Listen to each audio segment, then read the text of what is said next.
देश की ताकत तीनों है महान, जवान, किसान और जनता महान। गुरुग्राम भूमि घोटाला, ईडी चार्जशीट में रॉबर्ट वाड्रा पर 58 करोड़ रुपए की अवैध कमाई, लाइसेंसिंग प्रक्रिया में गड़बड़ियां और मनी लॉन्ड्रिंग का आरोप। प्रवर्तन निदेशालय ने अपनी हालिया और विस्तृत चार्जशीट में कांग्रेस सांसद प्रियंका गांधी वाड्रा के पति एवं कारोबारी रॉबर्ट वाड्रा पर गंभीर आरोप लगाए हैं। आरोप पत्र के मुताबिक गुरुग्राम के शिकोहपुर गाँव में हुए एक विवादास्पद भूमि सौदे से वाड्रा को अपराध की आय के रूप में 58 करोड़ रुपए का लाभ हुआ। ईडी का दावा है कि यह रकम फरवरी 2008 में हुए एक जमीनी सौदे से आई, जिसमें वाड्रा से जुड़ी company Skylight hospitality private limited ने ओमकारेश्वर प्रॉपर्टीज से 3.5 एकड़ जमीन 7.5 करोड़ रुपए में खरीदी थी। सौदे का दाखिल खारिज सिर्फ 25 घंटे के भीतर कर दिया गया, जबकि सामान्य प्रक्रिया में कई दिन लगते हैं। यह सामान्य तेजी अधिकारियों के लिए संदेह का विषय बनी। चार्जशीट में कहा गया है कि इस जमीन को कुछ समय बाद ही देश की प्रमुख रियल एस्टेट कंपनी डीएलएफ को 58 करोड़ रुपए में बेच दिया गया। यानी सौदे के कुछ महीनों के भीतर ही वाड्रा की कंपनी को लगभग 50 करोड़ रुपए से ज्यादा का अप्रत्याशित मुनाफा हुआ।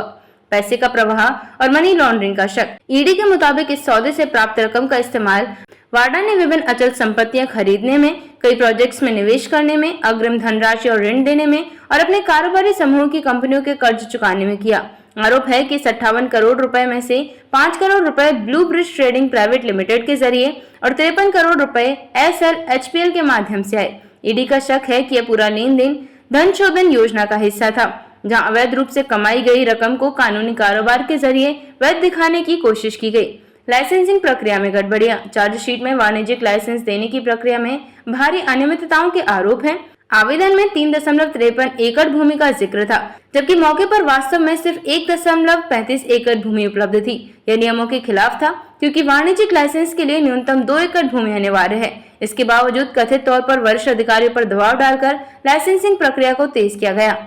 आरोप है कि सेक्टर रोड प्लान में पिछली तारीख से बदलाव कर इस सौदे को अनुकूल बनाने की कोशिश की गई, जिससे SLHPL को लाभ पहुंचा।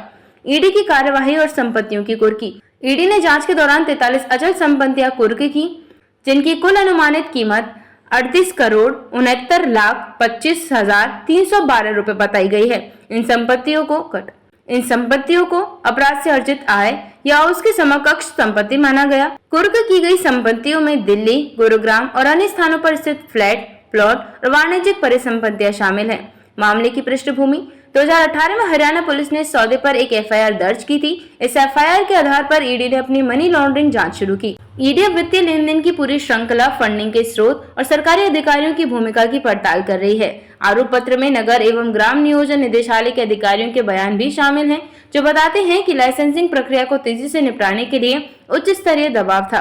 देखते रहिए shed speak TV. Like, share और सब्सक्राइब करना ना भूलें। देश, लोकतंत्र और भविष्य की सबसे बड़ी खबरों के लिए।